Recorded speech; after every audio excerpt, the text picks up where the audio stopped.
নামখানার ফ্রেজারগঞ্জের অসুস্থ বিএলও দেবাশিস দাস তাকে এই মুহূর্তে এসএসকেএম হাসপাতাল থেকে বের করা হচ্ছে, এসএসকেএম হাসপাতাল থেকে নিয়ে যাওয়া হচ্ছে।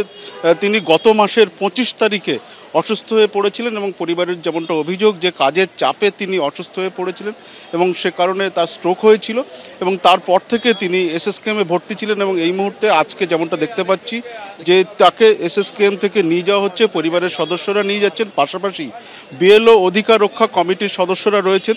এই মুহূর্তে তাকে নিয়ে যাওয়া হবে, যেমনটা খবর তাকে এই মুহূর্তে নিয়ে যাওয়া হবে নির্বাচন কমিশনের দপ্তরে এবং তার যে অভিযোগ, তার পরিবারের যে অভিযোগ তা করা হবে, লিখিতভাবে তার করা হবে এবং তার পরিবারের সদস্যরা রয়েছেন সঙ্গে। পাশাপাশি এখানে বিএলও অধিকার রক্ষা কমিটির যে সদস্যরা তারা রয়েছেন। এই মুহূর্তে কোথায় যাবে?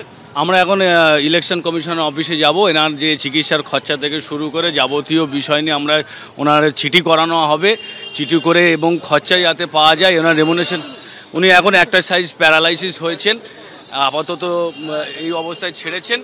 এখন পরিস্থিতি তো আগের থেকে একটু বেটার হয়েছে, কিন্তু একটা সাইড প্যারালাইজড হয়ে গেছে, খুব খারাপ অবস্থা।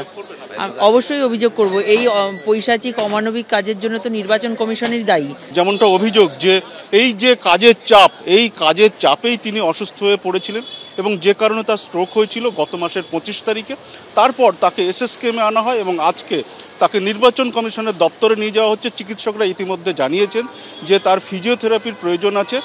এই মুহূর্তে তাকে নির্বাচন কমিশনের দপ্তরে নিয়ে যাওয়া হচ্ছে। তার কারণ হচ্ছে তাকে দেখিয়ে, তাকে সঙ্গে নিয়ে তার পরিবারের সদস্যরা অভিযোগ জানাতে চাইছেন যে এই কাজের চাপের জন্য এই অসুস্থতা, সে কারণে তারা ক্ষতিপূরণ দাবি করবেন, এমনটাই কিন্তু পরিবার সূত্রে খবর।